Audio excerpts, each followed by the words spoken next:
Hello everyone, myself Preeti Sharma from the RKZIT Ghaziabad. Today I am going to deliver you a lecture on the principle of prevention and the control of SARS. SARS means severe acute respiratory syndrome. So SARS, everybody knows what is SARS, the coronavirus, as you seen many cases, and the coronavirus, it is means basically the SARS. We will discuss here the SARS, what are the symptoms, causes, and what are the treatment and the prevention, how we can prevent and control this SARS. We can say here the SARS, severe acute respiratory syndrome. It is basically a serious form of viral pneumonia caused by the SARS coronavirus, and the virus that causes this SARS was first identified in 2003, and now the WHO, World Health Organization, also designed the SARS as a global health threat, and in 2003 SARS become the epidemically killed approximately 700 peoples worldwide, and similar to that it basically giving a symptom similar to that of flu. So we can say here, the coronavirus SARS-CoV causes the SARS. A coronavirus is a common form of virus that typically leads to the upper respiratory tract illness, including the common cold. As I told you, it is showing a symptom similar to that of flu. In the flu, you can see the symptoms like sore throat and we can say night sweats and the diarrhea, rashes, and the confusion. You can see the headache, fever. These are the common symptoms of flu, or we can say this symptom similar to that of flu comes in the SARS, in the severe acute respiratory symptom, and it mainly affect the upper respiratory tract, including the common cold. And now here the 7 different kind of coronavirus can infect humans. 4 of these are common, and most people will experience at least one of them during their life. Now these are 3 other coronavirus causes: SARS, COVID-19, and the Middle East respiratory syndrome. These are the 3 other coronavirus. The 3 most recent coronavirus have all emerged in 2002 and or more likely to have a life threatening than the previous one. As I told you that WHO has designed this SARS as a global health threat because it approximately kills 700 people worldwide. So this WHO considered it as a global health threat. Now these are some spreading steps, how we can spread, or how this coronavirus is spread from one person to another person. Way of transmitting the virus may include hugging and kissing, sharing utensils for eating and drinking, speaking to others within a distance of 3 feet, touching someone directly. If we are touching someone directly, if that person is contaminated with the virus, if we touch that person, and ultimately we can say there will be a transmission of that virus by touching someone directly. If droplet from one person land on an object such as door handle, or we can say the telephone, someone else pick up the virus. If they touch these items, means ultimately we can say here way of transmitting this virus basically with the utensils, or we can say with the eating or drinking, speaking to others within a distance of 3 feet, touching someone directly, and the droplet of one person to another person, such as we can say land on an object, droplet, if somebody sneeze and the droplets will came on an object like door handle or telephone, and someone else pick up the virus, they touch these items. If they touch this door handle and telephone, then they will come in contact with the SARS virus, or we can say the this coronavirus. Now, these are some symptoms of the SARS.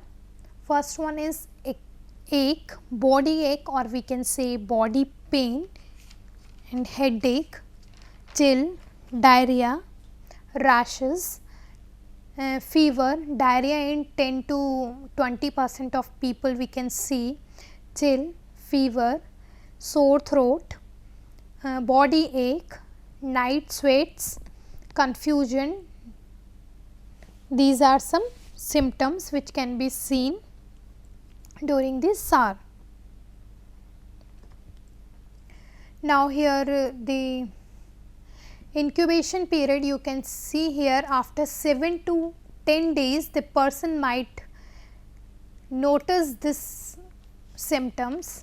After this 7 to 10 days we can see a dry cough, shortness of breath and low oxygen level in the body, known as the hypoxia. Means there will be an low oxygen level will down in the person if they will persist for more than 7 days. Means in between the 7 to 10 days, if the virus persists in the body, they will produce the symptoms like dry cough, shortness of breath, low oxygen level in the body, known as the hypoxia.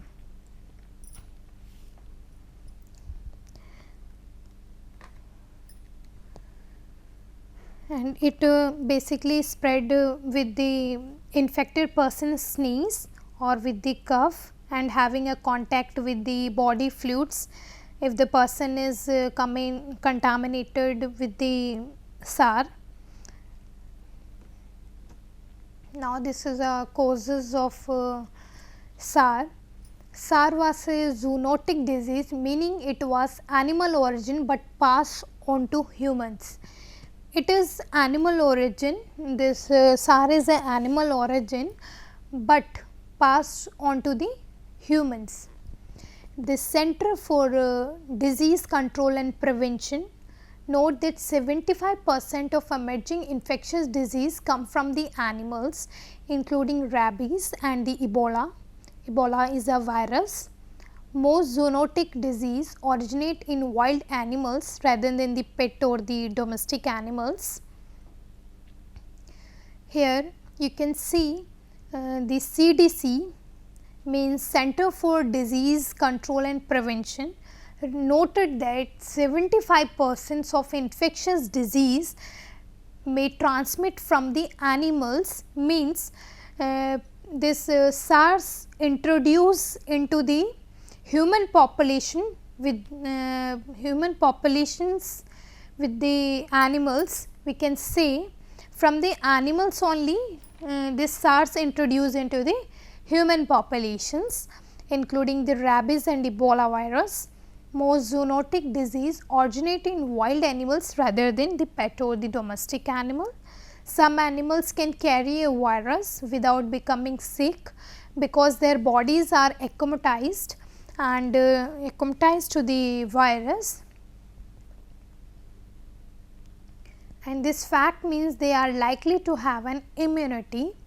Virus can change, however, if a virus change through contact with proper, and we can say it is unpredictable.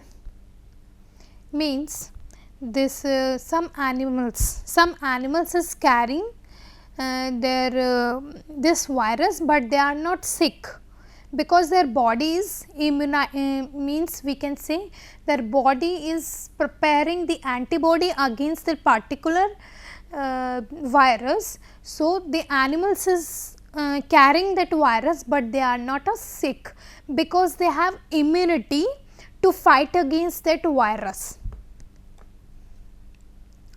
Now, these are the diagnosis, how we can diagnose.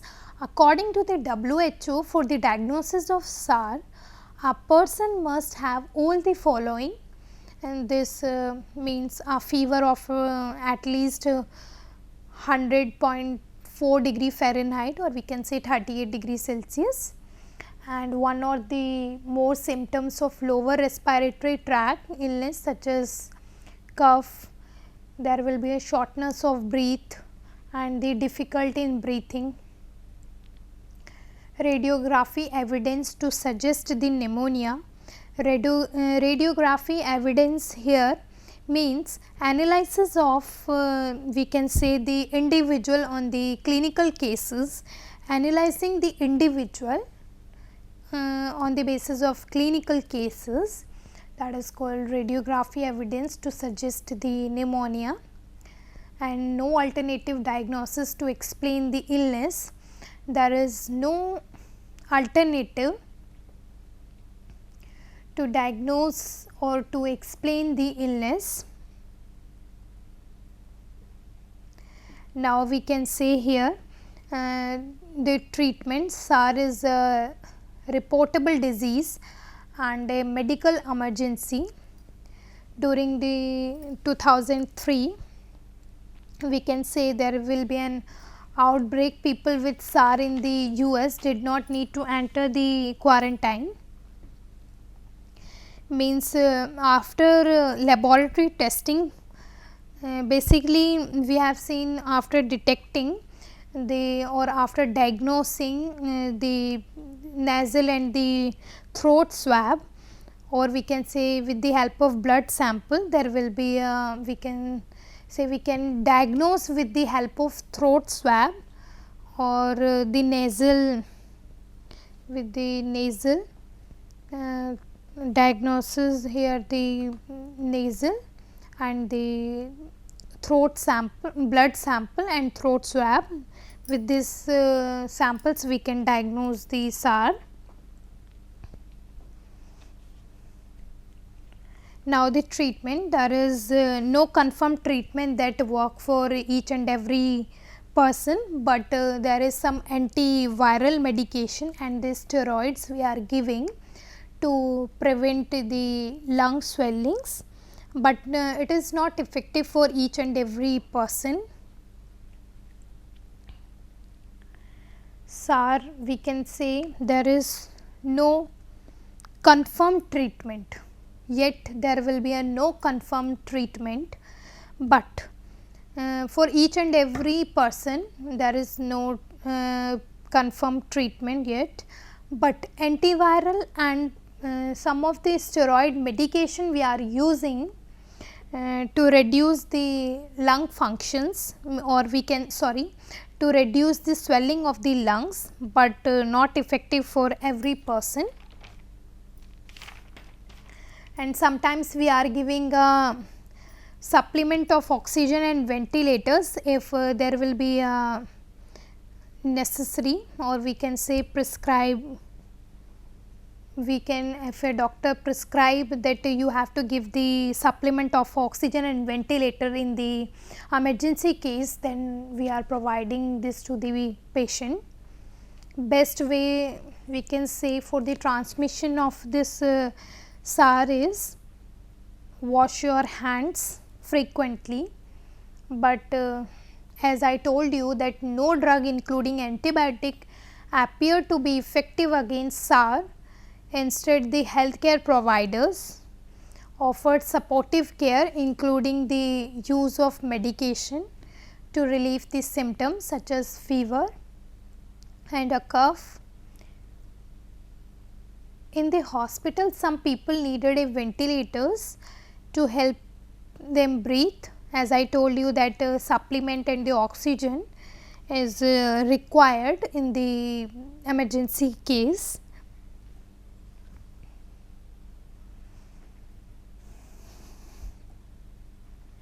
Now, the best And best way to prevent the transmission of SARS, first one is wash your hands frequently or cleaning with a alcohol based detergent.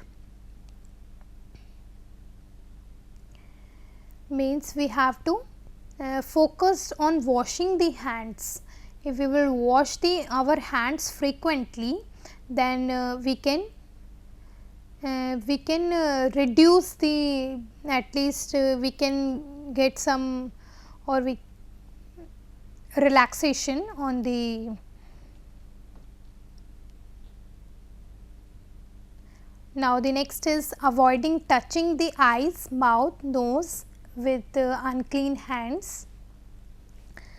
And next is covering the mouth and nose with a tissue when coughing or sneezing. If a person is coughing or sneezing, then that time the person have to cover their mouth and the nose. So because during coughing and sneezing there will be droplets, that droplet must having a if a droplet having a virus, then it will not contaminate the whole area where it goes. Avoiding the sharing food, drinks and utensils.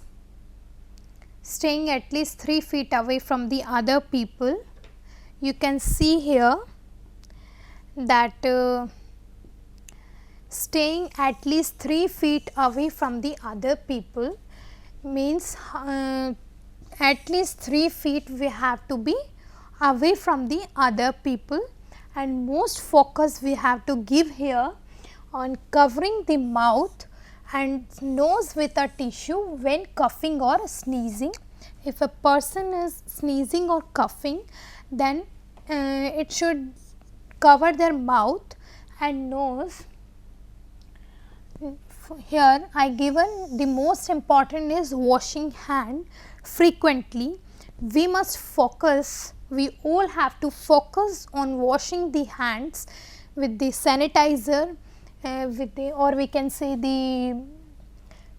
with the alcohol based detergents. This all the sanitizer must contain the alcohol based detergents, and avoiding touching the eyes and mouth with unclean hands. Means we all have to avoid touching the eyes, mouth and nose this with the unclean hands. And this avoiding sharing food, drinks and utensils. We must not use the we must avoid the sharing. And now the next, but here the regular cleaning surface with disinfectant. Means we have to sanitize all the personal items, like personal items we have to disinfect with the sanitizer. The utensils, personal items, utensils and the various bedding. These are some personal items which we have to disinfect with the, and use the gloves. Gloves is more important. To use the gloves, we have to use the gloves and wear a surgical, we can say ki wear a surgical mask. We have to use the mask, and sorry, we have to use the surgical, here the gloves we have to use, and we have to use the mask. Each and every person have to use the mask here. Now the next one is, these are some important parameters which I discussed here. Washing the hands with the alcohol based detergents, and in some of the cases wash all the personal items like bedding and the utensils. Now disinfect the surface that contaminate the virus. And here some of the antiviral and steroids we are using. I told you that we are using some of the antiviral drugs, and steroids we are using to prevent and control this SARS. So, antiviral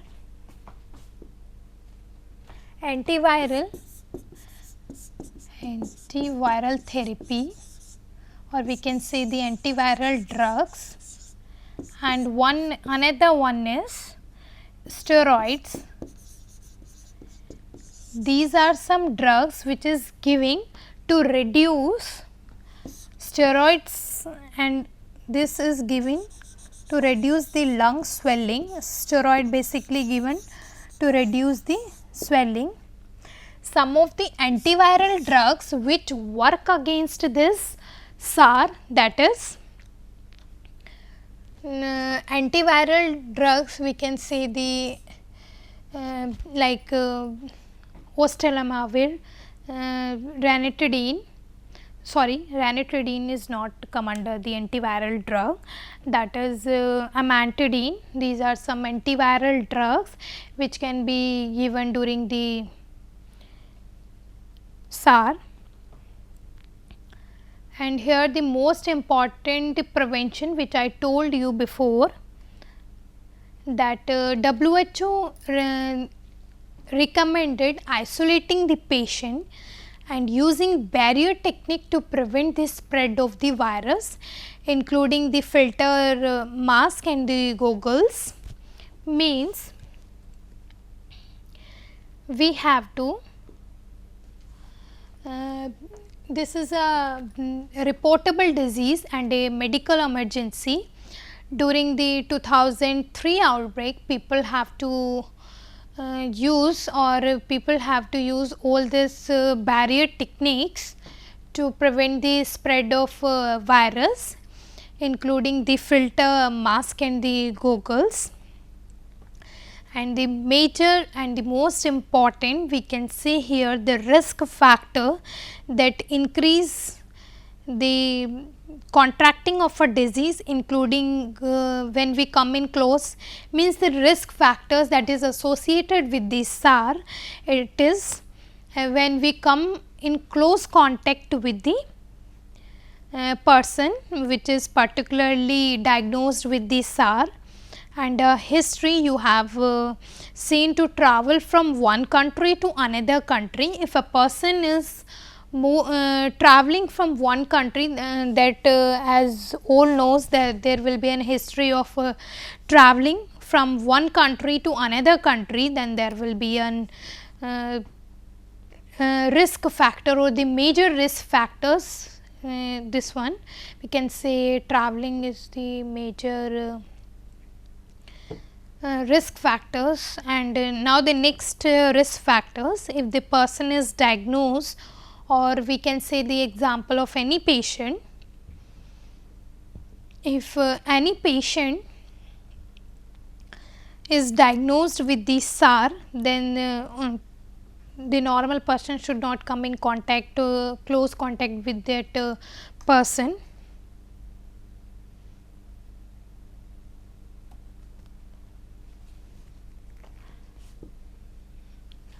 Now the next, these are some references which I have quote from the various review papers and the research papers. So, you have to see all this review and research papers. Thank you for your patience.